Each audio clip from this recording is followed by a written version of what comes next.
story that you have not heard anywhere else, but it begins the first time that Donald Trump's name ever made it into the New York Times. It was in 1973. He and his father were named in a racial discrimination lawsuit brought by the Federal Department of Justice against their real estate firm.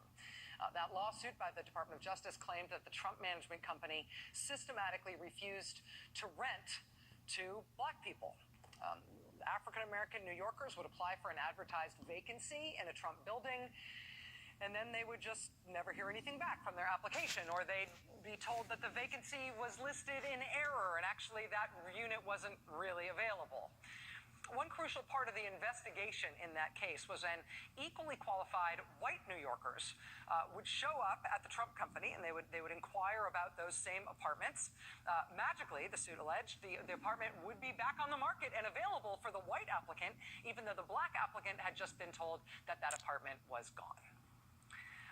That DOJ lawsuit against the Trump real estate company, it was ultimately settled a couple of years later when the Trump organization signed onto a consent decree in which they promised that they would desegregate their properties, start renting to black people. That suit was one of a number of allegations and legal cases against the Trump organization for racial discrimination. And over the course of this presidential campaign, it has become a hot point of contention. Hillary Clinton raised it in the first presidential debate. Trump responded to her, bringing it up by saying that the consent agreement reflected no admission of wrongdoing.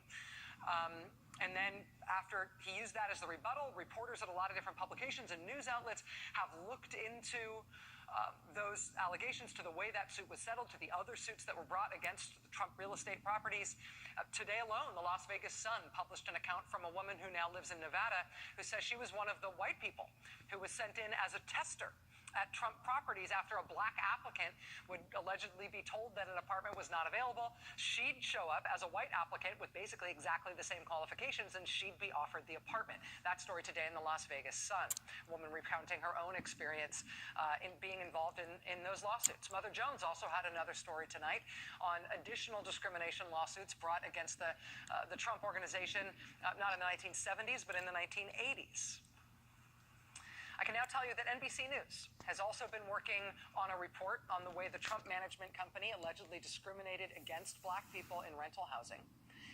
And in the course of the NBC investigation, they turned up what we've got exclusively tonight, a troubling eyewitness account from a man who worked as a rental agent at a Trump property. He says it was basically his job to do the discriminating. He says he was instructed directly to slow walk or outright reject potential tenants if they were black, because they were black. But listen to this. Listen to what he told NBC News when he was asked exactly how that instruction came to him and who was in the room while it happened.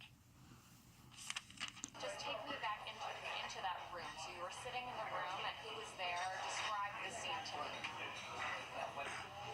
A black lady completed an application for an apartment in the building, a one-bedroom apartment, as I recall. And it was a very professionally written application. It was checked and verified. There were no liens, no judgments against her. And she was calling me on a daily basis, wanting to know the status of her application. And one day, Mr. Trump and his son Donald came into the office, and I asked Fred Trump what I should do with this application because she's calling me constantly. And his response to me was, you know, I don't rent to the N-word. Put the application in the desk and forget about it. So Fred Trump used the N-word, told you we don't rent to people like that. That is correct, yes. And what was your response at that time? Well, I was employed by them. I did what he said. So this is the raw tape of an NBC producer in that diner, right, noisy diner, interviewing this rental agent who worked at a Trump property. And in the course of explaining basically how he says racial discrimination worked at the Trump organization back in the day when they were deciding who to rent to, he just mentions in recounting how this worked that young Donald Trump was standing there alongside his father when he says the father instructed this rental agent not to rent to anybody who was black. And he says when Donald Trump's father explained that his policy was not to rent to anybody who was black, what he actually used was the N-word to explain that policy, while Donald Trump stood right next to him. Obviously, given that Donald Trump is now running for president, that's a very inflammatory allegation. The producer goes back to the rental agent, again, to clarify that this is exactly what he's talking about. Do we mean you to say that Donald Trump, the man now running for president, was there when that happened, and in fact, when that language was used? He said, put it in the drawer, forget about it. You know I do not rent to the N-word people. And that's what I did. And Donald Trump was right there? Donald Trump was right alongside his father when I was instructed to do that, yes. Okay, so this is obviously a very explosive allegation about Donald Trump and his time working with his father at the Trump Organization in the 1960s, when he would have been a very young man, also in the 1970s. Just to be 100%, 1,000% totally clear, though, the producer actually goes back to the rental agent again, asks him again, are you sure that Donald Trump was there, that he witnessed his father explain that this was his discriminatory policy, that he would not rent to black people, but he used the N-word when he explained that? Are you sure? And when his father told you not to rent apartments to people of color, what was Donald's response? And he shook his head, and that's the way it's supposed to be, agreeing with his father. Again, this is exclusive content. This has never been broadcast before. This is material obtained by NBC News just over the course of reporting out this story within the last few weeks. What this rental agent says is a very specific, very explosive allegation against Donald Trump personally in terms of what he allegedly witnessed and what he allegedly went along with and signaled his assent to as a very young man working in his father's organization. Now, the Trump campaign has responded to that specific allegation tonight. They gave us this response on the record. I'm going to give it to you in total. Quote, "That is total nonsense." That's their formal response from the campaign to these allegations. But I want to show you also, here is, so you understand where that reporting came from. Here is how NBC News is contextualizing this allegation. Here's how they are folding it into their overall story about discrimination by the Trump Organization at the very start of Donald Trump's real estate career. It was 1963 in New York City, and Maxine Brown was looking for a place to live in Queens. She applied for an apartment owned by Donald Trump's father, Fred. They asked me what kind of job that I have, and they were surprised that I was a nurse. But Maxine says she wasn't welcome. I was turned away because of my color. While at the time Donald was only 17, he was already involved in the company. Stanley Leibowitz was the rental agent who took Maxine's application. Fred Trump came into my office with his son Donald at his side. I asked him what I should do with the application of Miss Brown. He told me at that time to take the application and put it in the desk drawer, as he does not rent to people of color, utilizing the N-word, and Donald shook his head, agreeing with his father. By 1967, state investigators reportedly found that out of some 3,700 apartments in Trump Village, only 7 were occupied by African-American families. By 1973, Donald Trump was the president of Trump Management. Annette Gandy Ford was a teacher looking for a place to live.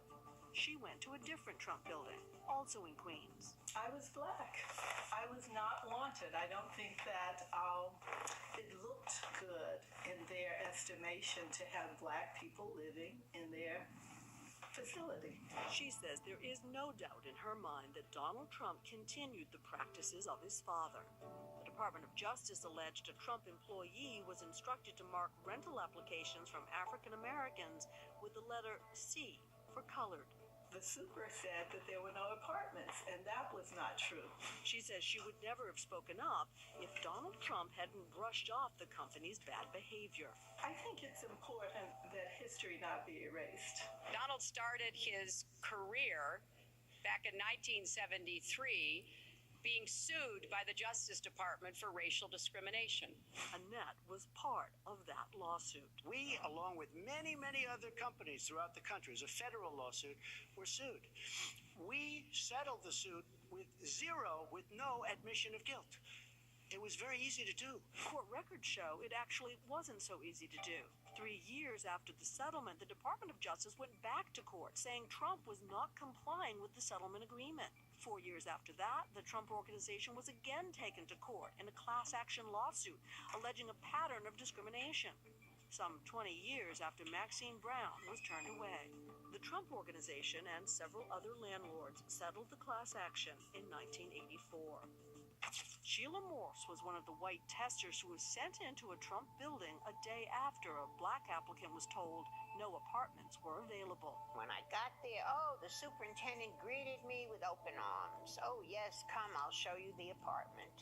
Morse was offered a 2-bedroom apartment. Annette Ford has kept all the documentation from her complaint all those years ago, though she says she hasn't looked at it in years. It feels like the time has come to tell the story. When Donald Trump says that, they did not admit guilt, that may be true, but the fact that there was guilt there had to come out. You're reporting by NBC News investigative reporter Cynthia McFadden.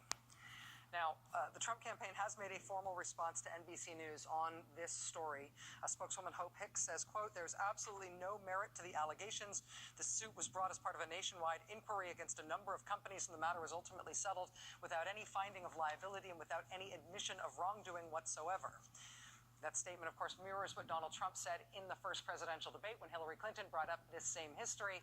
I should tell you, it's not true that this lawsuit was brought against a ton of companies nationwide. The first one in particular was specific to the Trump Organization, but they are sticking with that response anyway. Now, in response to the very specific allegation by Stanley Leibowitz, that rental agent who worked with the Trump Organization at the time, and who says explosively that Donald Trump stood alongside his father and nodded approvingly when his father used the N-word to explain who they do not rent to. In response to that specific allegation, the Trump campaign again tells us tonight that that is, quote, nonsense. They're not offering a substantive rebuttal against the allegation. They're just giving us that response. Nonsense. We are 14 days out. Vice presidential candidate Tim Kaine is here tonight.